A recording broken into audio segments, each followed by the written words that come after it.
भक्ति भक्त भगवंत गुरु चतुर्नाम बपु एक। तिनके पद बंदन करूं नासे विघ्न अनेक। सिए मांडवी उर्मिला श्रुति कीरति बरबाम। चारु सुवन चारु रतन तुलसी करत प्रणाम। भाषा तुलसीदास कृत कथा करो अनुसार। आसन लीजय हृदय महु आया हूँ पवन कुमार। मंगल भवन मंगल हारी द्रवहु सुदशरथ अजीर बिहारी। प्रभु श्री राम जी सुतीक्षण जी से विदा होके सर्वांग ऋषि के आश्रम को जाते हैं। सर्वांग ऋषि जी पहले से उनका राह देख रहे थे। वो जानते थे कि प्रभु जी आ रहे हैं तो इधर मेरे आश्रम को आएंगे जरूर, इसलिए वो राह देख रहे थे। गए प्रभु जी सर्वांग ऋषि के आश्रम में मिले। सर्वांग ऋषि जी उन्हें आसन दिए, बहुत अच्छे से उन्हें बैठाया। जो आस पास के सेवक और सब ऋषि मुनि लोग थे सब इकट्ठे हो गए। प्रभु श्री राम जी को बिठा करके सब लोग ऐसे निहार रहे हैं, ऐसे निहार रहे हैं कि जैसे कि चकवा चंद्रमा को हमेशा टकटकी लगाकर निहारता रहता है। आप सब चकवा चकई का कथा जानते होंगे तो ठीक है, नहीं जानते हैं तो मैं बता देती हूँ, क्योंकि हमेशा कथा में उदाहरण चकवा को चकई को दी जाती है। तो मैं चकवा के समय थोड़ा सा कथा कह देती हूँ। प्रभु श्री राम जी सीता जी को ढूंढते ढूंढते वन में जा रहे थे। चकवा से मुलाकात हो जाती है। प्रभु श्री राम जी पूछे कि हे चकवा, तूने मेरी सीता को देखा है? तो उन्होंने कहा व्यंग भरी बात, उन्होंने कहा कि मैं तुम्हारी सीता को नहीं देखा। कहाँ तुम्हारी सीता है? मैं तो अपने चकैया के साथ में था। राम जी को तो कुछ अनकस नहीं लगा, लेकिन लक्ष्मण जी को बुरा लगा। लक्ष्मण जी बोले कि हे भैया, ये तो श्राप के योग्य है। बोले कि ना ही श्राप काहे के देंगे, उन्हें श्राप दे दो, अलग हो जा। इसके जो साथ में रहने का अहंकार है अलग हो जा। तो भी लक्ष्मण जी कहे कि दिन भर तुम सारे दिन अपने चकैया के साथ में रहोगे, लेकिन जो ही रात होगी ना तुम अलग हो जाओगे। तो जब जितने रात होती है चकवा हमेशा टकटकी लगा करके देखता रहता है कि कहीं सुबह न हो जा, कहीं रात बीत न जा, मेरी चकैया के साथ छूट जाएगा। इसी तरह जैसे राम जी बैठे हुए हैं चकवा की तरह टकटकी लगाए सब लोग राम जी को निहार रहे हैं, उनकी एक एक सूरत को निहार रहे हैं। मुकुट के जगह पर बालों का जटाजूट बांधना, कमर में वलकल वस्त्र पहने हुए, कंधे पर धनुष बाण लिए हुए, कमल की तरह आँख, नेत्रों लंबी लंबी आँखें, हल्की हल्की मुस्कुराहट चेहरे, न सांवले न गोल, अजीब रंग का उनका सांवलापन है।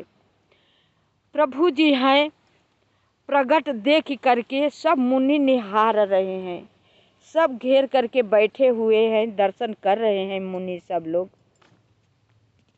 बहुत देर हो गई इसी बातें करते करते, तब अंत में प्रभु जी बोले कि हे मुनि जी, मुझे कोई ऐसा मंत्र बताइए कि मैं निशाचरों को मार डालूं। तब मुनि जी बोले कि हे प्रभु, आप सब कुछ जान बूझ करके आप अनजान की तरह मुझसे प्रश्न कर रहे हैं। मैं क्या आपको आज्ञा दे सकता हूँ? आप क्या नहीं जानते हैं? आप में बलों का अथाह बल है, सिंह की चौड़ी छाती है, कमर में वल्कल वस्त्र है, कंधे पर धनुष बाण है। आप जिधर जाते हैं द्रोही का मुख मलिन हो जाता है, दुष्टों का ऋषि मुनि लोग देख करके तर जाते हैं। आप मुझसे पूछ रहे हैं। जब मुस्कुरा करके मुनि जी बोले, हे प्रभु जी, जब आप पूछ ही रहे हैं तो मैं बता ही देता हूँ। पहले आप राम अपने और छोटे भाई अपने लक्ष्मण जी के और सीता जी के साथ मेरे हृदय में वास कीजिए, उसके बाद मैं बताता हूँ। प्रभु जी मुस्कुराते रहे।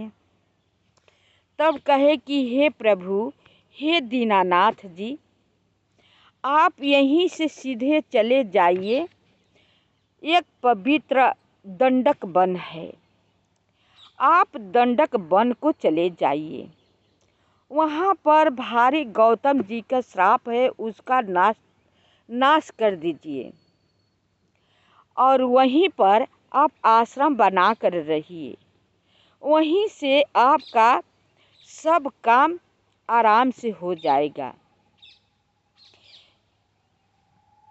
तो ज्ञानी मुनि आदर पूर्वक कुशल पूछ करके उनको ला करके ये सब कह दिए। ज्ञानी मुनि जी तो प्रभु श्री राम जी मुनि से कहा, हे प्रभु, आपसे कुछ छिपाव नहीं है। मैं जिस कारण आया हूँ वह आप जानते ही हैं कि मैं किस कारण, मैं किस लिए आया हूँ। तब मुनि जी मुस्कुराए कि हाँ, तो मुझे मालूम है। तो वही मुनि जी दंडक वन बताते हैं कि वहीं पर पंचवटी में, आप पंचवटी को दंडक वन में, यहाँ पर जहाँ पे पंचवटी है बताए मुनि जी, वहीं पर जा करके आप उसे पवित्र कीजिए। श्रेष्ठ मुनि गौतम जी के कठोर शाप को हर लीजिए। हे रघुकुल के स्वामी, आप सब मुनियों पर दया करके वही निवास कीजिए। मुनि की आज्ञा पाकर प्रभु श्री राम जी वहाँ से चल दिए। गिधराज से भेंट भई, बहुविधि प्रीति बढ़ाई, गोदावरी निकट प्रभु रहे परन गृह छाय। वहाँ गिधराज जटायु से भेंट हुई। प्रभु जी जब आगे जाते हैं तो जटायु से भेंट होता है। उसके साथ बहुत प्रकार से प्रेम प्रगाढ़ प्रभु श्री रामचंद्र जी से गोदावरी जी के समीप पर्णकुटी छाकर रहने लगे। गिधराज जटायु से इतना प्रेम प्रगाढ़ हो गया था, इसलिए कि गिधराज जी कहते थे कि दशरथ जी मेरे बहुत प्रिय नज़दीकी मित्र थे, लेकिन अब तो मैं बहुत बूढ़ा हो गया हूँ। मित्र थे, उसका तुम पुत्र हो तो मेरा भी तुम पुत्र हो। तो ये गोदावरी है, यहीं पर पंचवटी अपना कुटी आश्रम बना करके हे राम रहो। गिधराज जी बताते हैं, जब से श्री राम जी वहाँ निवास किया तब से मुनि सुखी हो गए।